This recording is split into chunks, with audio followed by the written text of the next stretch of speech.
And welcome to Wessex Ways Season 2, Episode 4. I am Hedley Thorneh. And I am PaulWhitewick. And we're not alone today, but strangely... Have we got a guest? No, we haven't got a guest. More of a permanent feature. Ooh. We have a new co-presenter, Kate Smith. Welcome, Kate. Thank you very much. Introduce yourself. Thank you for having me. So for those of you who don't know me already, my name is Kate Smith. I'm a history enthusiast. I'm a railway enthusiast. I've been in a few of Paul's videos. I am slowly attempting to make videos of my own. And I have a real interest in social history, in the world around us and how the world around us came to be how it is. And I'm really glad to be joining you guys to bring a new perspective to Wessex. This is very exciting. This is cool. This is exciting, isn't it? 2 episodes, we said this is the new beginning. But I feel like we're now got a new beginning. This is the new beginning part. Let's not go into numbers anymore. It ain't Star Wars. We don't need sequels. No, it's not Star Wars. It's super exciting. I mean, the reason you've been in a lot of my videos, Kate, is because you are very into that whole social side of the history. Yes. And I'm not into it. I'm just not very good at it. No, and I think it's fair to say that I basically harassed you until you took notice. I don't remember how. Do you not? No, I spent forever telling you that there were stories that I felt needed to be told. And YouTube is stories. Yes, exactly. I think that's it. We've talked about this before, and I know you've talked about it on the podcast as to how you define what we all do as a collective. Yeah. And fundamentally, what it comes down to is being a storyteller, right? So we've just broken a story that these wonderful PaulWhitewick videos, where we've all been wondering where do you get the idea from? It's Kate. A lot of the time. Only the ones that are either about railways or people. Okay, because I know nothing about a lot of the prehistory stuff that Paul does, and I know absolutely nothing. I'm going to admit, before we even get started on this, I know nothing about Wessex. Well, so that's a good place to start, This is a isn't good it? place to start, and it's also this is why having a new host with a very different outlook on life. That's not quite true, but you know what I'm saying? It's such a cool thing, right? Because now we've got 3 very different angles on this podcast. Well, hopefully we have 3 different angles. We have transportation and trains. We have history, Roman roads and stuff. And from my point of view, we've got like hiking and camping and hills. Perfect. But I'm no expert in what you two do either, so I can ask you questions from a layman's point of view. What a wonderful start to a podcast, ladies and gentlemen. So you actually brought up a point there. What is Wessex? So for those of you who don't know, Wessex is kind of the historical kingdom name for the south of England, southwest of England, I suppose. You go back to sort of Saxon times, you had Wessex and Mercia and Northumbria and places like that. And Wessex was and the shape of it changed the whole time. So the boundary was always changing, really, wasn't it? And depending on various battles and very much sort of pre-counties. Yes. Just a big lump of land. It changed hugely. And even when I did that video on the Wansdyke, which is like a wall, a defensive wall, basically. Even then I was learning how much Wessex moved and how much influence they had over different parts. Whatever at the time the King of Mercia was, where he was buying Malmesbury Church, even though he was like King of Mercia, and it moved so much, and the boundaries were very sketchy on who was king and how much of a king they were. Fascinating. So Wessex is a lot of... I mean, if you think about it now, we still move boundaries all the time. You think there's huge changes, even the 1970s is 50 years ago now, isn't it? But like 1974, there was huge boundary changes. That very sort of thing. controversial. Where 1995, where I'm from, we mysteriously went from being in Humberside to being in East Yorkshire, when it had been East Yorkshire for hundreds of years, and then we moved and then moved back again. How was that? How was that seen? Was that a kind of a... Did you see it as negative at the time or confusing? Or So what it did was I grew up in rural East Yorkshire. Yeah. And when we'd been part of Humberside, we were very closely associated with Hull. Yeah. And it took us away from Hull. Yeah. So the snobs in the area loved it because we didn't have to be associated with Hull anymore. Our capital suddenly became the market town of Beverley, which is very picturesque and far more upmarket. I think it's not quite as big of a thing now as it was back then when it first happened. And also... The Humberside had been both sides of the Humber, and historically people from the north side, where I'm from, aren't the biggest fans of people from the south side. The Grimsby lot. Yeah. Immingham, Cleethorpes, Scunthorpe, all of that sort of stuff. Yeah. So I think that it probably was the better thing to do at the time. But I also remember there being lots of grumbling about how much it was costing, because of course there was. But we still in the time where we change these boundaries all the time. But we now know because we have the information to tell us, and we have road signs, and we're given this, and even more nowadays with the digital age, right? Imagine back then, you wouldn't even know. You wouldn't necessarily even know what area you lived in beyond the bit that you could see out your window. Yeah, it's a really good point, isn't it? And it took things like earthworks to define those boundaries. Yeah. Rather than, what else? And that's why the stuff that you go and find is so important sometimes. Yeah, interesting, isn't it? Never really considered that. Of course, back then you couldn't enforce legalities based on boundaries either, could you? So that I guess physical boundaries were of more importance. Yeah, and then I guess you go into the Anglo-Saxon Charter era where they define those boundaries for the first time in writing, perhaps. As a allotment fox said last time, they were defined in writing. So you'd say, you'd own a piece of land up to the woods there, along the ditch there, and then down the middle of the valley. Yeah, and that's how it is, and that's how names came about. So See, that's it. It's interesting because I've always, even as a kid, knew of the word Wessex, but never really knew what it was until I delved into all this history and made videos. But even, you got to go back 10 years and I wouldn't be able to tell you what Wessex was. We just found it funny because you had Wessex, Essex, Sussex, and they all had the word sex in. Yeah. So we went with that. Sorry. As I've said to you before, podcast idea, let's talk about sex. Let's talk. Welcome to sex. Coming soon, folks. Promise you. I might be absent for that one. Sounds too energetic for my liking, but yeah. Great start. But so Wessex as an area, as you say, it was changing a lot, and it gives us as a podcast quite a lot of scope, because if it's something in the southwest or south to southwest of England, we can include it. Really. Yeah. Oh God, you venture north of there. I venture north of there. Yeah. Kate probably lives north of there. Yes. But it's an excuse for us to give a kind of a talk on something we all love, basically. Yeah. In essence. So what was Wessex to you before then? I really don't know. So like me, basically, before I started my videos. No, that's it. I know that it's Hampshire. Yeah. And I know there's a song by one of my favourite musicians called Wessex Boy, and that's because he's from Hampshire. And then that's kind of as far as I know. And I want to say, was there a king called Alfred at some point? Yes. Well, yeah. See, this is the limitation of my knowledge, and I feel a bit thick here. 871 onwards. Oh, God, no. Late 800. After the Battle of Ashdown. Yeah. See, I always think, right, now people criticise, like, The Last Kingdom. As a TV series, right? Because it's not historically accurate in many ways, based on the Bernard Cromwell novels, which in essence follow... It's a great series.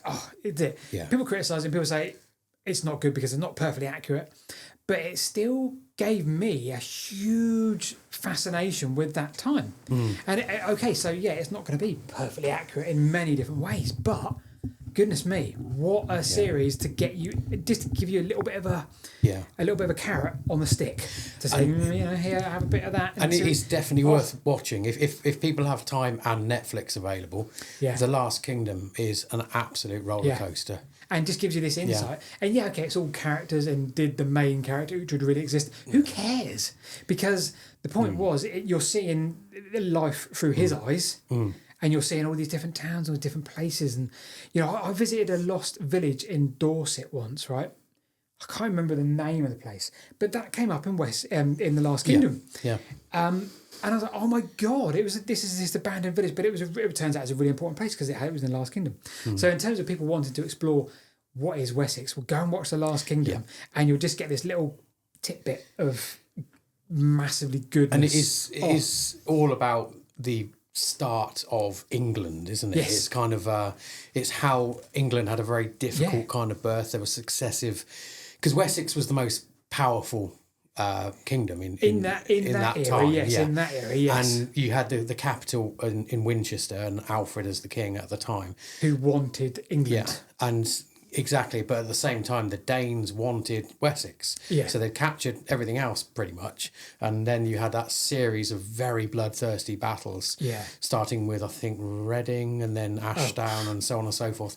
And, you know, for the Danish to come in and that. But it covers it beautifully. And the problem is that everyone's impossibly good looking in it. But if you get past the halo effect a little bit, it's a really good series. I think it really is. And that for me is like, right, if you want to know what Wessex is, just watch that first of all. Don't take it as like, oh my God, this is accurate history. No. But just give you a little bit of a... Yeah. Okay, so it's my homework for the next time we meet is I have to watch The Lost Kingdom, because I'm going to admit right now I haven't. That's fine. But, crikey, someone in another room close to us is doing something happening energetic. next door, isn't there? Maybe they're starting that podcast that we're suggesting. What? Is it above you? Yeah, we don't own above us. Oh, I didn't even realise there was an above you. Yeah, no, there's a flat. Yeah, there's a flat above to the side. Yeah. Yeah. For the people not watching on YouTube, we're in a room with a room above us, clearly. Yes. So anyway, right, Kate, your homework. Okay. Should you choose to accept it? It's like, what, 7 series? I think it's less than that. 6 series? And there's a spin-off film afterwards as well called... Don't watch the spin-off film first. Three Kings Must Die. Don't watch that until... Yeah. Right, okay. Watch 7, 6, 5, 4, I don't know how many series. Yeah, I think it's 5 or 6. Put it this way, I'm so behind on television that I started watching Benidorm the other day, which is from 2007, and slightly different to The Last Kingdom, I can imagine. You're not far off Breaking Bad then, you're going to love that. Oh, well, I've watched the first episode of that, didn't like it. Pilot episodes are crucial, right? So I'm going to pause on Benidorm now and do my research. Yeah, there we go. I do love I love a good, terrible historical drama. And by terrible, I mean when you know that they are historically inaccurate, but there's lots of, you say that, but I don't know how. I don't know. Right, I've heard people say it is bad, but I'm not. I don't know what's bad about it. So maybe with The Last Kingdom, first of all, the main character Uhtred was nowhere. In that time, but he existed. He was based on a character, I think, later on. But because he was such an interesting person, they put him into the series as kind of, Well, I won't say anymore. No spoilers. Kate's actually going to watch it, so no spoilers. Yeah. I'm trying to. I feel like I'm unduly giving you. I'm trying to tune Hedley out. I feel like it's too early for me to be doing that in our podcasting career, Hedley. I don't want to give you. But I think it appeals to everyone, though. It doesn't matter what sort of angle you approach it from. It's an appealing kind of series, but it does get the battle scenes will be very bloodthirsty. That's just a little warning. 50 hours of homework, I reckon it's. If we say what, 7 hours, 7 series, Okay, cool. 50 hours. You got that. I mean, by next weekend. Yeah, maybe so. Yeah, maybe. No, it's not any of the commitments that I've got in the next few weeks. That's fine. And a small person. 2 of them. Yeah. 2 of them. Yeah. Yes. Cool. Right, what's next on the agenda, people? Well, we usually talk about videos. I mean, you've done a video, Kate, haven't you? Yes. Yeah, I've done.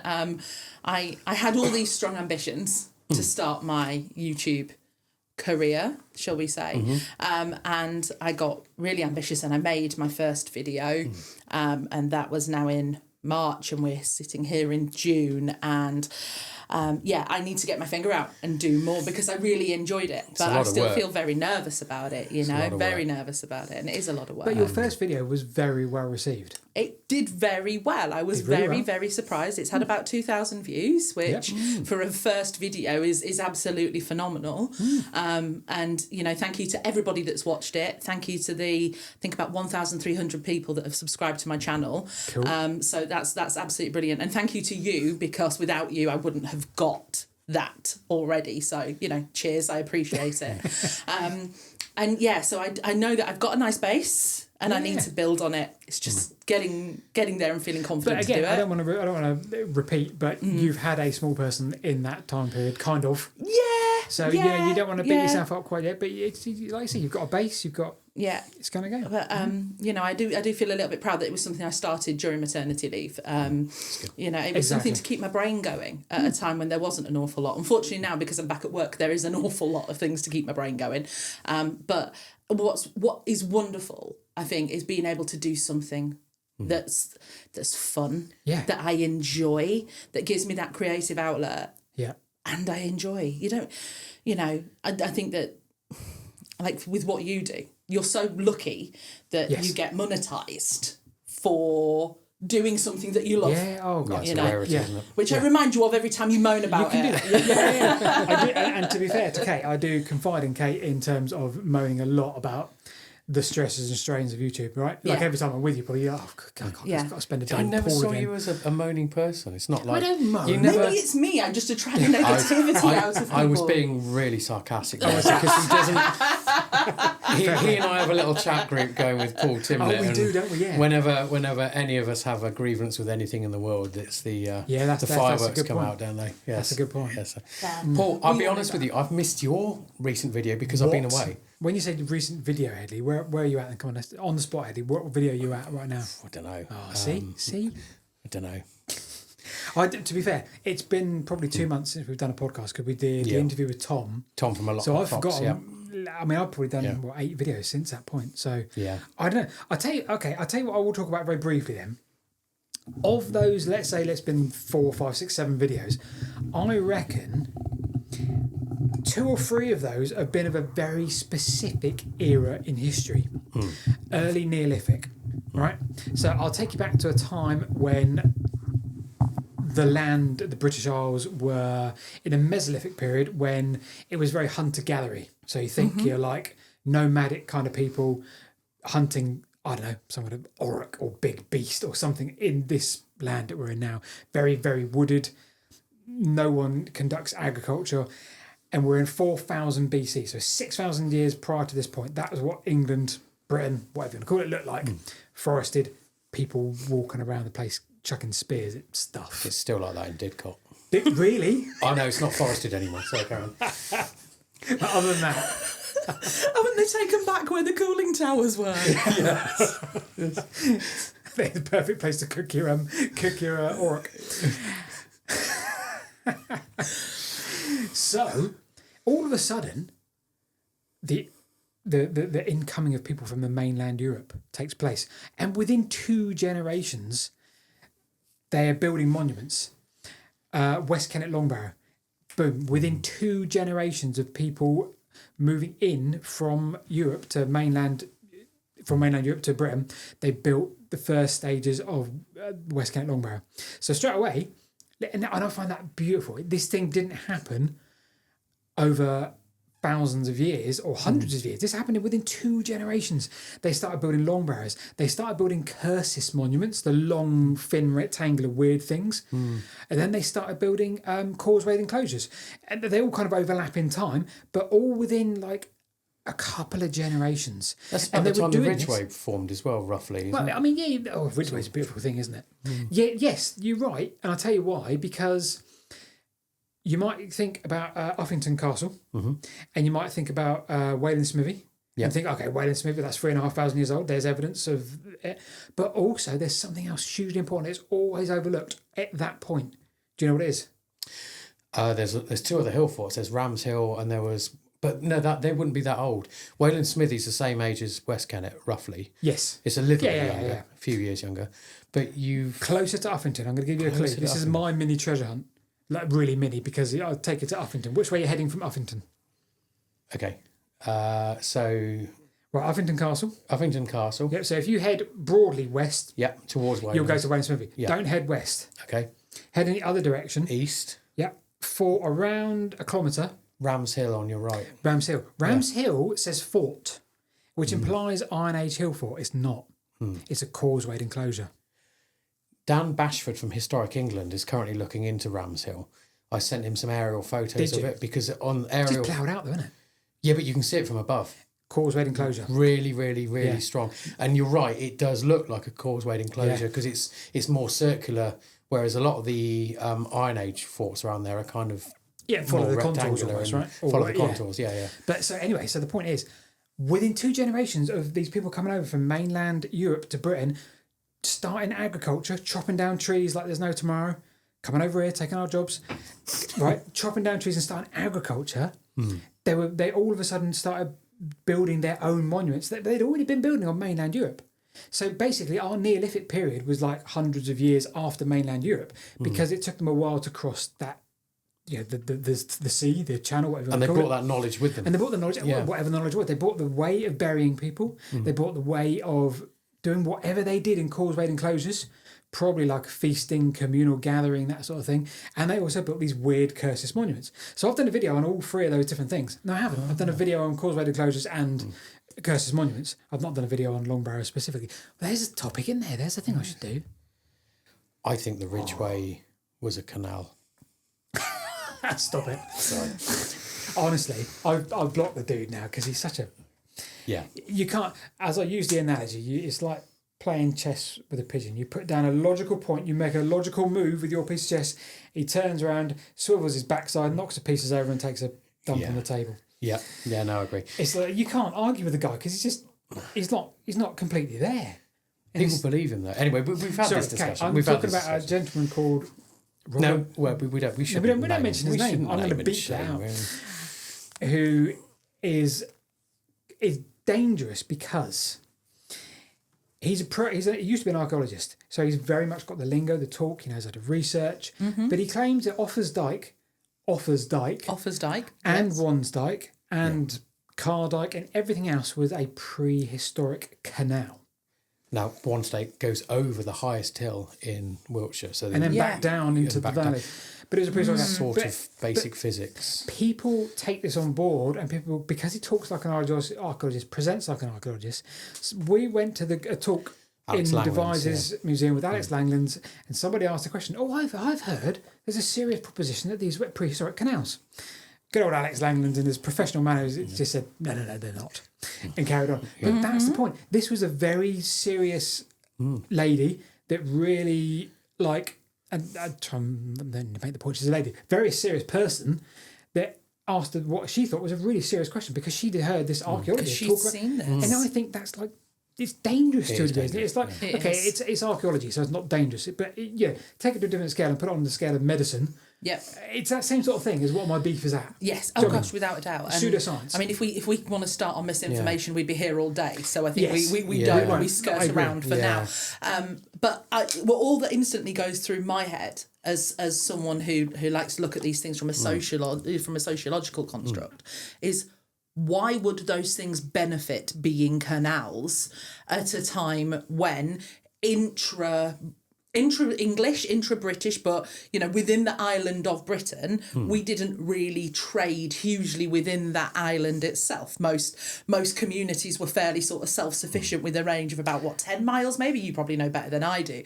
Why would we need canals in that? It wouldn't have been a trading route anyway because it goes from nowhere to nowhere. Exactly. It's a good boundary between potentially two kingdoms, but it's not a trading route, unlike the Ridgeway, which goes past historic settlement, where you take cattle and sheep and whatever. Exactly. And we know, don't we, that the basis of the Roman roads were the roads that were already pre-existing before that did go around where settlements were. Wansdyke, I don't think was one of those. It's far more modern. I mean, so to answer your point, Hedley, in terms of the Ridgeway being that old, I bet you that's when the Ridgeway started. In terms of it being a useful point to start trading on smaller scale, but it just built up over time. Yeah, it's like a line of ants forming, isn't it? You get an increase in the number of people carrying stuff. When I say carrying stuff, I mean taking livestock and that. And they would gravitate towards the path with the best visibility so that they don't get ambushed and follow the gentlest contour along the top as well. So there's no sharp inclines to take animals up and that. It's a nice sort of flowing kind of thing.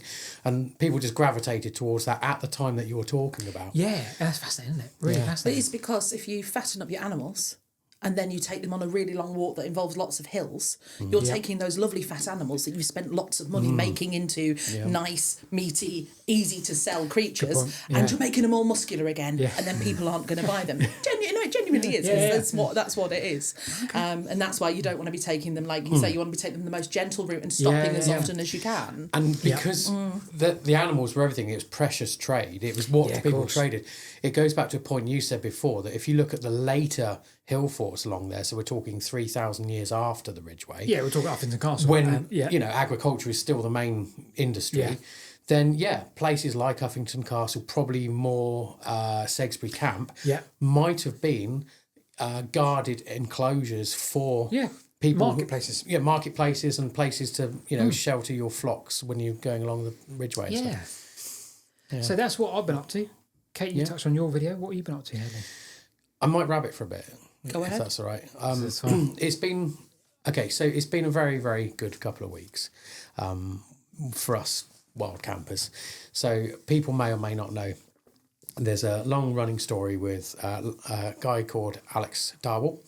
He's a hedge fund manager, which is like, without alienating anyone, it's hedge fund manager is like a fund manager that should be kicked into a hedge. There we go. We've just lost 5% of our audience. Sorry about that. Do you think 95% of your audience are hedge fund managers? I don't That's think... ambitious. Alex is sitting there saying, I thought I liked Wessex Ways up until now. I'm going to unsubscribe. 5%. How can you divide two people into 5%? I'm confused about this. That's true. So anyway, Alex bought this property in Dartmoor and decided he didn't like the people walking across his land and putting up tents. So first thing he did is ban picnics. Cheers, so don't have a picnic on Dartmoor. And the other thing, the main thing he wanted to do is ban wild camping because, he had the perception that people leave litter, leave stuff everywhere, have fires. Generally, in Dartmoor, the further into the middle you go, the more difficult it is to get to, the less of that you see. You see people who are doing wild camping properly, who have the right equipment, the right knowledge, and tend to go by the leave no trace rule, hashtag leave no trace. Anyway, so he took it to the High Court, and the High Court ruled in his favour, and that was that for a while. And then what happened was the Dartmoor National Park Authority, on behalf of wild campers, went to the Court of Appeal and said, look, there was the 1981 Dartmoor something Act, I can't remember what it was, and that stated that it made Dartmoor different to other national parks insofar as people entering the moorland on foot or horse, so if you're a mountain biker you're screwed, but can carry out outdoor recreational activities. So that overturned it, and wild camping was allowed again. So Alex Darwell then went to the Supreme Court. So this is the final word on it because it's the Supreme Court. Yeah. And argued that camping is not an outdoor recreational activity. I think the majority of sane people would disagree with that. And the case was thrown out, basically. Yeah. And now we're all celebrating. So I've been to Dartmoor twice in 2 weeks. Did a very wet camp on Shellstone tour, which is kind of it's not a hilltop tour. It's on a shelf. It's a shelf stone, basically on the side of a hill on a spur, and it's overlooking Meldon Reservoir. And it just rained. It was wet, and 2 days ago, I went back to Dartmoor. Thought, well, let's try this again. So I went with Warren Brand, former guest, and we went there because we found a place in Dartmoor which we think is the most remote spot in England. Well, this is a great topic of conversation. Right? Yeah. So the way you do that is Kate, you're going to argue with this. Do you think? Because you're northern, you've got a claim to this. Oh, North York Moors. North York Moors. Yeah. Should we come back and talk about this a bit more? I think that'd be really fun. We do. Maybe we can have a look in the future. Yeah, but if you literally get a compass and draw a circle, around the place, it's basically how big is that circle before you hit the first road or building. Yeah. Now, on the north, I think it's the North York Moors, there are or is it Yorkshire Dales? No, I think it's North York Moors. There are places that feel very, very remote, but Fir Tor on Dartmoor is the biggest circle you can do. I would agree, and even as you say, as a northern person, I would agree with you.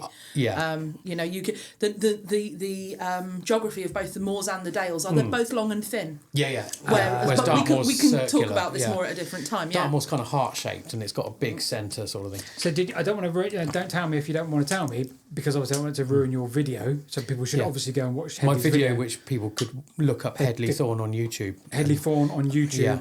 Something like the most remote UK place to camp or something. It will have a title like that. It's uploading at the moment. Cool. Was there...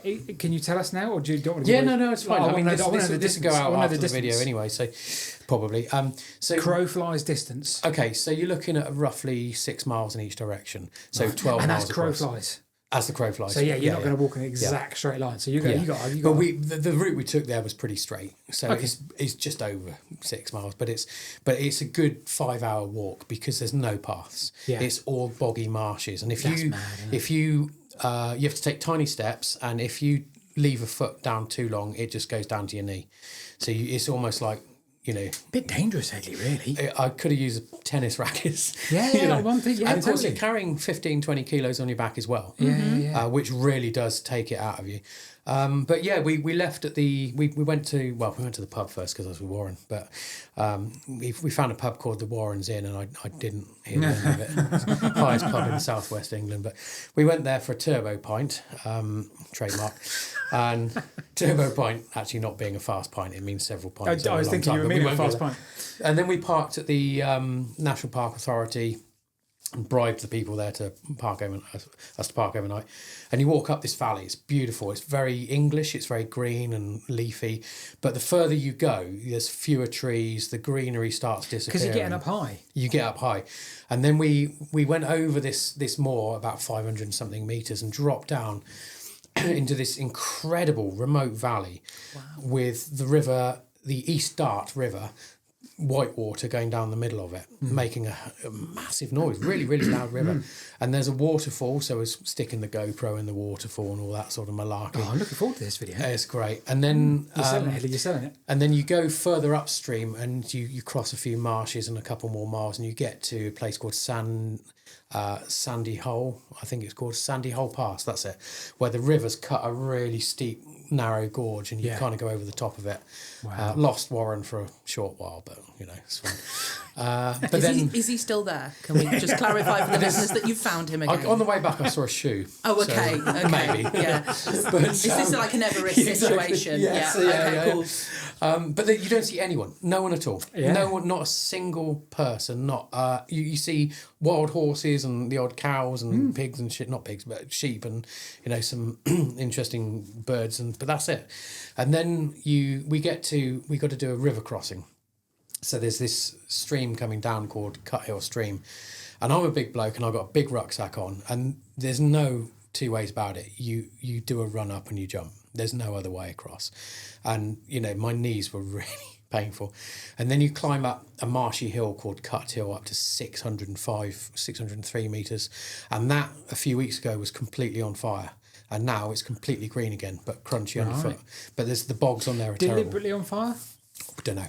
Because I don't know. Heathland is managed in that way. When it was really, really dry, it's peat, and peat is flammable, isn't it? I believe. Yeah, but also Heathland, for example, isn't a end progression of the environment, and so Heathland has a lot of cool species, so they do burn a lot of it, so they maintain Heathland. I may be wrong, and I'm sure there's someone in the comments that can put me right if I am.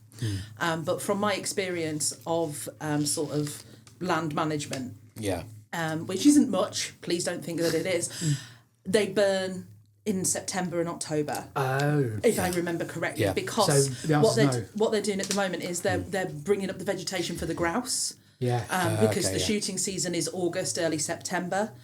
So they're waiting for that vegetation to grow up for that, because of course, as you say, it's managed, and what it's managed for is profit, and it's managed for shooting parties, etc. I would be very surprised if it was, but we've had a very, very dry start to the year, and whether it's therefore an accidental or deliberate fire, or whether it is just simply, like you say, peat that has. The photos from the air, there was a BBC covered it from helicopters, because you can't get vehicles out there. It's way too far out and it's marshy. It didn't look like it was a controlled fire at all. It was burning across the hill and down the other side. Yeah. But we get to the top, and then you get your first sight of Furtor in the distance, and you've only got another hour to get out there. And then you get to Furtor, and the weather just completely closed in. We had heavy horizontal rain, couldn't stand up. And that's the point where you've got to get the tents up, get inside, get hot chocolate. Now, Warren did that really quickly with his, but I was struggling with my tent because the ground wasn't even and I couldn't get it right, and I had to get these big, what we call delta anchors into the ground, which are like tent pegs but bigger, and and eventually I got in my tent absolutely soaking cold and hot. It was just horrible, to be honest with you. But dried up.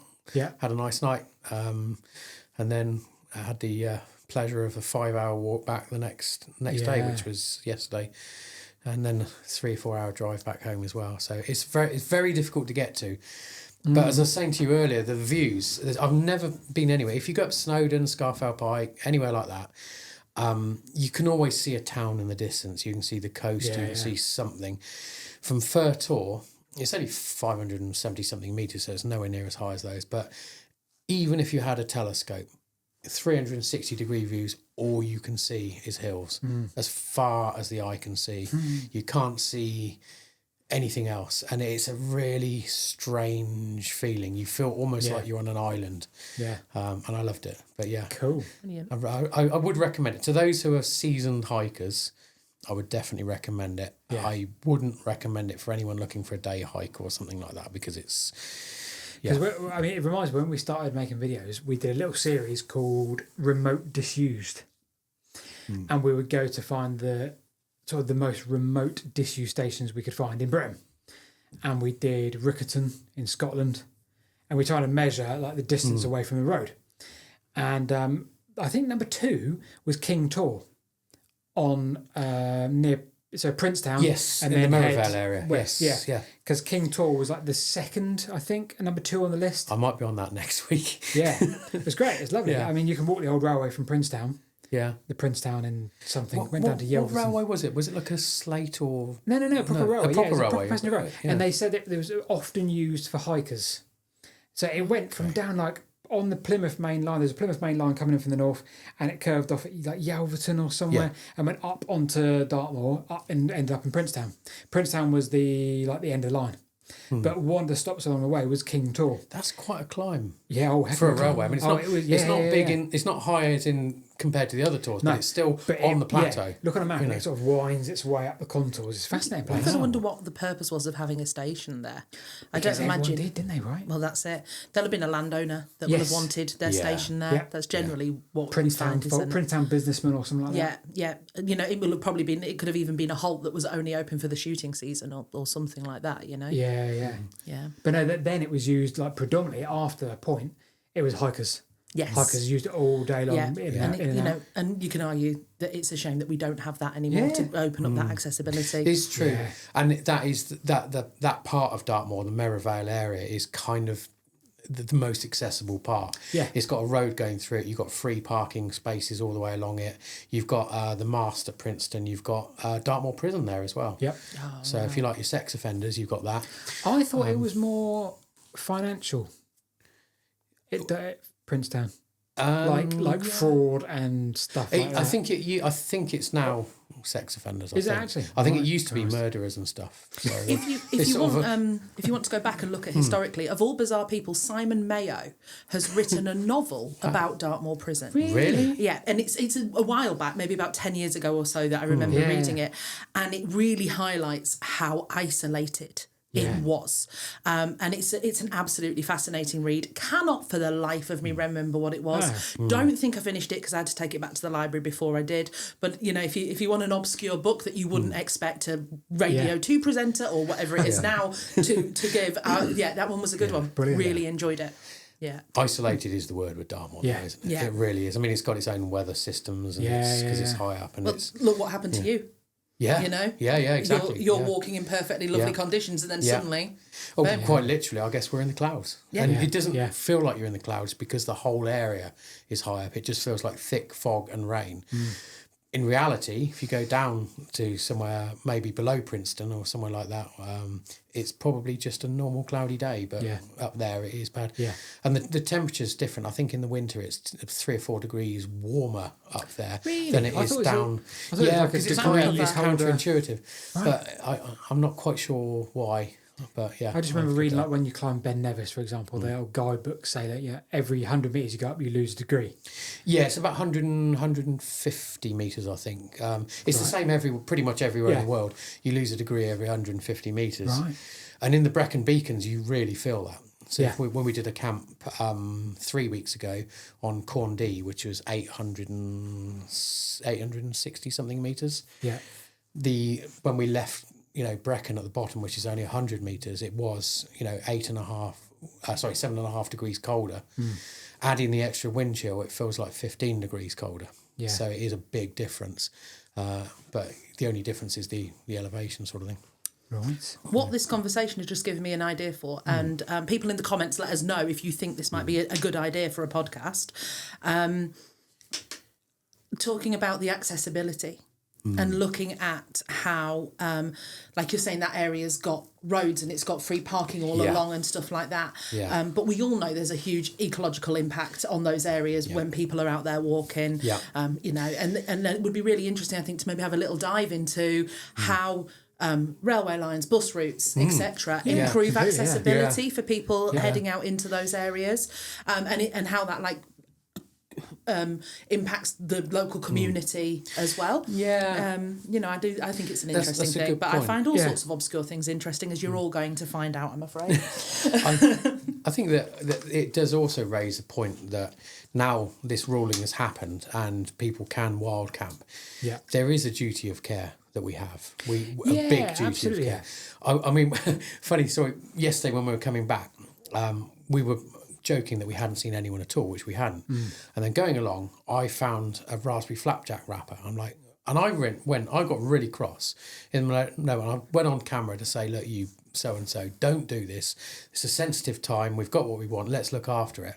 And then Warren tapped me on the shoulder. He said, didn't you have one of those yesterday? And I was like, yeah. He said, around here? I was like, yeah, and it was mine. Yeah. Oh. So it's easy to do. So even if you're really, really careful, and you do have to be very, very careful. But yeah, I mean, the south of Dartmoor, the Merivale area, if anyone's thinking of going for a walk or a wild camp and you want to see spectacular remote scenery, then anywhere you got Great Staple Tour and you got Great Miz Tour and places like that. Wonderful for little day trips, wonderful for camps as well. But yeah, if you are camping out there, turn up late, leave early, and leave no trace, basically. Yeah. And check the firing times of the army training on the Dartmoor website, because we did wake up to a whole army with bazookas and guns one morning. Yeah, my fault. Mary Anna Hota, former guest of the show, talked about accessibility to the landscape quite a lot. Fascinating. And that's obviously a big part of what I think it's a big part of what she does now at the CPRE. Yeah. But it's a huge thing. And one of the key phrases she said was about how do you make outdoors investable. I kind of hooked onto that sentence for quite a while now. And I guess that all ties in together. But I don't know the answer. It's why I get quite disappointed when people moan about car parking costs, because I know that some of them are extortionate. But then at the same time, I think there's a reason for those costs, and providing toilets and bins and resurfacing roads has to happen if people want to enjoy the countryside. And this is where places like people like the National Trust, are invaluable. Much as I moan about them sometimes, they are invaluable. If you go to somewhere, I don't know, Whitehorse Hill, Uffington, you were talking about. Yeah. It's managed by the National Trust, by Andrew Foley's the warden there. He's a great guy. Well managed. It's a very, very well managed site. But when you're there, it feels very natural as well. Same if you go to Whittenham Clumps with the Earth Trust. They've got a big ecological drive there, and they have a big tie-in with the public and events and that. But if you just rock up there on your own at any time, it feels like a wonderful place, and it is very well kept. And to a degree, even places like Avebury. Yeah. I paid £8 to park there. I was like, oh my God, £8? But I'm like, actually, do you know what? You got that sense of feeling. You've got a little museum you can go to if you want to, or if you want to feel like you're out in the middle of the landscape on your own, you can still do that at the same time, yet in a managed place. And I like that. Is Avebury National Trust? Yes, it's English Heritage. No, it's owned by English Heritage, but managed by National Trust. Oh, so the same as Stonehenge. Quite possibly. Because Stonehenge is officially English Heritage, right? But if you have a National Trust membership, you can get into Stonehenge for free. Just some consumer advice there for people, because we didn't know. Tips from Kate. This is a while ago. We didn't know, and we went to pay, and then we looked at it and we thought, we've paid for something we got as part of the National Trust membership. Yeah. That was ridiculous. Remember that if you've got a National Trust membership. I have as well. Are you not National Trust? Do you know what? I think I am, but I always forget. Like, Rebecca's got the cards. Yeah. And I always forget and go, I'll just pay. It's fine. You just pay. I'll pay. It's all good. This is what it's like when you've got money. It doesn't really matter. Oh, no, it must be so difficult. It's not a chore. Guys, you should try out YouTube for a living. It's great fun. tried for one video, okay? And it did well. I'm a YouTube Premium member. I'm one of your customers. Just bear that in mind, yeah? I'm a YouTube Premium member. I'm one of your customers. Okay, fair enough. Touche. My partner's got a YouTube Premium membership, which is fine, but he doesn't even subscribe to my channel. Should we just do each other like a pound? And just So, right. Paul doesn't subscribe to mine, so it's fine. It's fine. There you go. I know. You've been outed there. don't I? No. What's my last video? I don't know. Useless. Right. So It had a very good fun. Well, Anyway, he's proving a point. whilst he's proving a point, Yeah. looking up what my most recent video is to tell me. But anyway, I'm National Trust membership. It says subscribed. Okay. No. Wind, rain, and granite. And I said to you, don't put the word granite in. You still put the word granite in. It's okay. I'm a bad student. It's I'm fine. very It's sorry. fine. But yeah, National Trust membership does get you into a lot of places that are not National Trust. And I mean, Avebury's just wonderful. I went there with Sam from Sam Walks a Lot. Yeah. And we went in the middle of the night.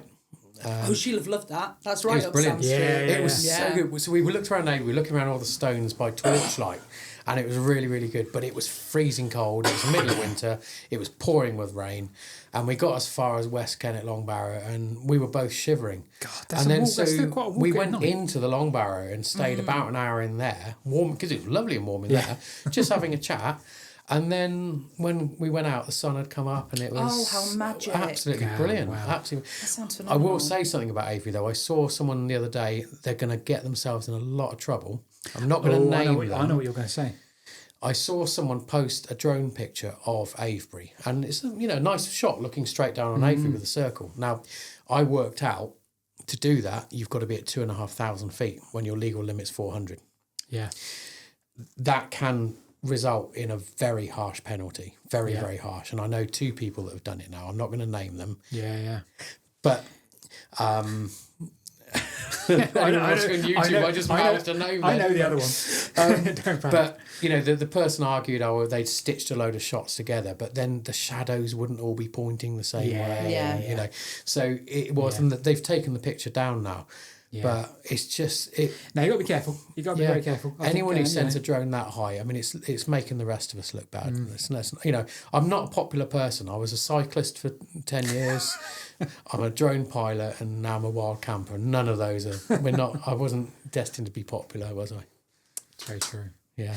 Well, before we end this episode, then, right? I got a bit of a thought, Kate. Hello. So you were obviously your angle on a lot of things is the social side of things. Yes. Yeah. Now I do a lot of prehistory. You do. And there's always a lot of guesswork going on, which because you've got nothing else.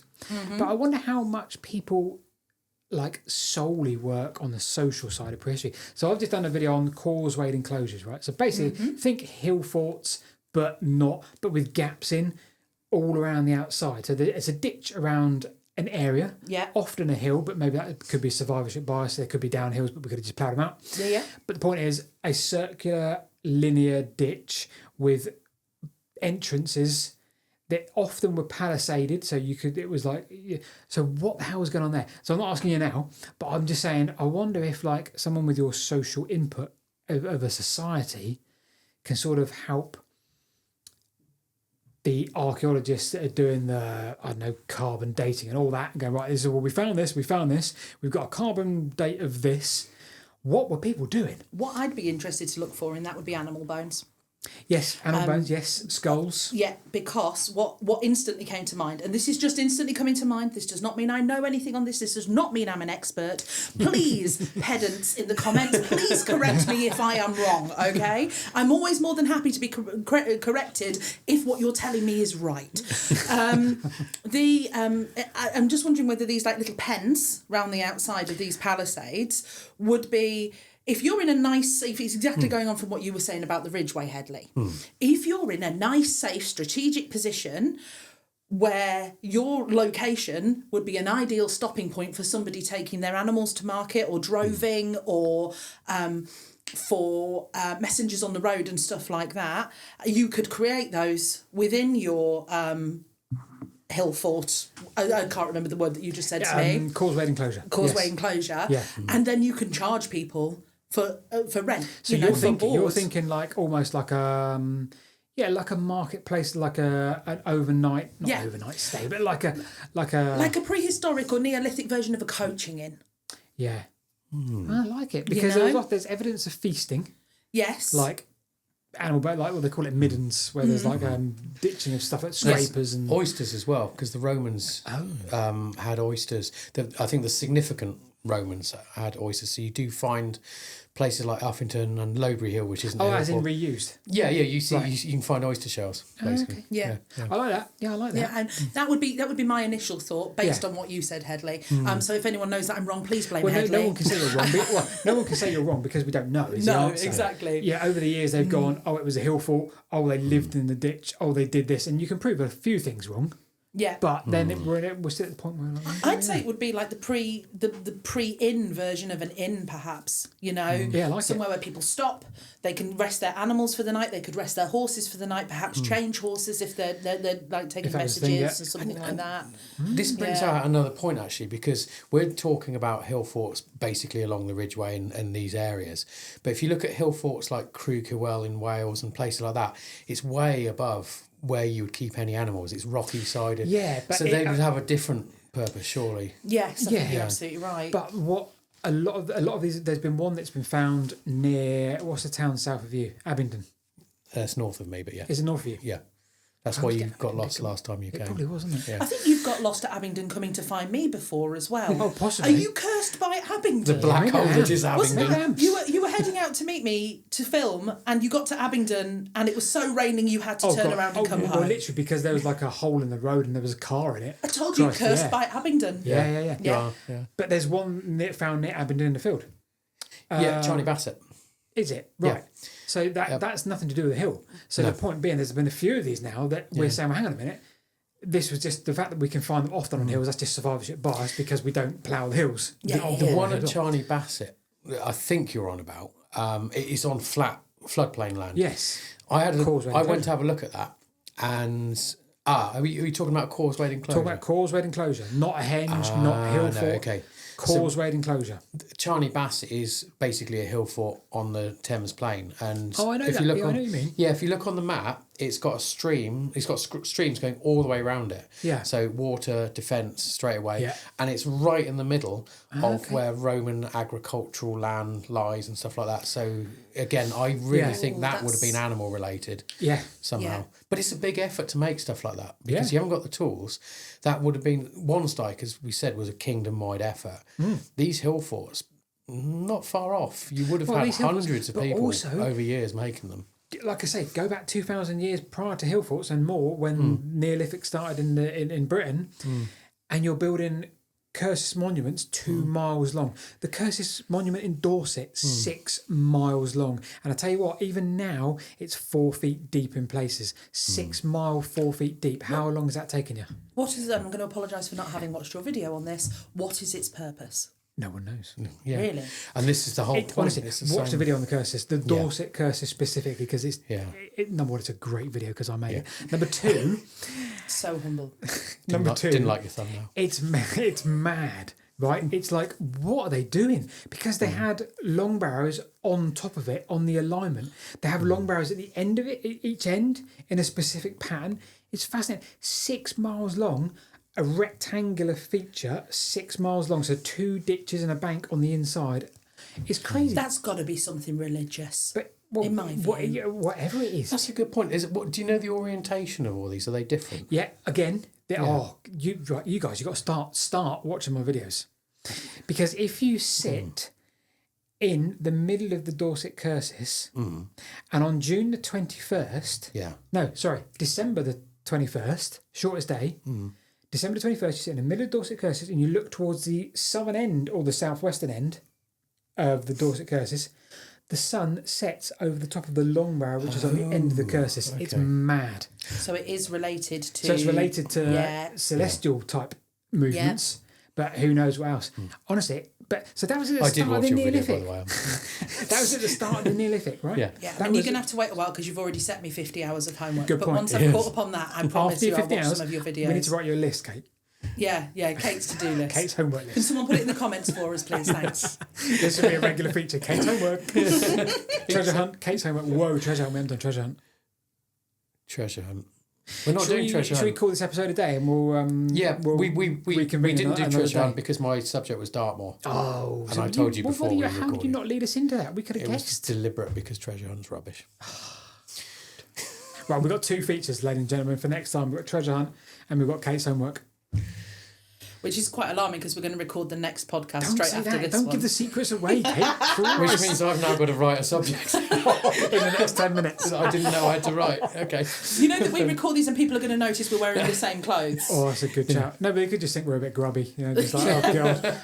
Paul's got that one jumper he wears. Hang on. You've brought me in here to inject some glamour. I put lipstick on and everything. Don't you dare call me grubby. and on that bombshell, should we, just before we go, should we have a few comments from the last video? We'll do that quick. Cool. Very, very quickly. Let me go through this. So this is the one with Tom Allotment Fox. So Paul and Hedley, this was the most professionally conducted interview you've ever done. Were you scared or something? Let's have a look. Someone's missing treasure hunt. I saw a really good comment and I'm trying to find it. Everyone's saying it's like a free-flowing discussion. Regarding heathen burials, here we go. Didn't he say that some of the charters are written by monks? Well, there you have why they distinguish them as heathens. That's good. So that was Small Sleepy Rascal Cat. He comments on a lot of the videos. Oh, he's great. He's a patron. It's great. Yeah. So anyway, we'll probably leave it there. But Kia. Yeah. Kai. His name is Kai. Yeah. I always get that wrong and confused and call him Kia. I get the I and the A wrong, and he loves it. He genuinely loves me calling him the wrong name. And his wife Hyundai. Exactly. See, he's going to unsubscribe from my patronship, Hedley. So we need to tell him he's great. He loves stones. I don't get. He's a big stone person. Stone bother. Yeah. Yeah, and Neil McQueen, my friend, is stone bother. I went to see one of those dolmen stones. Yep. After we camped, that was wonderful in the middle of a field. Dolmens are great, aren't they? Yeah, absolutely wonderful.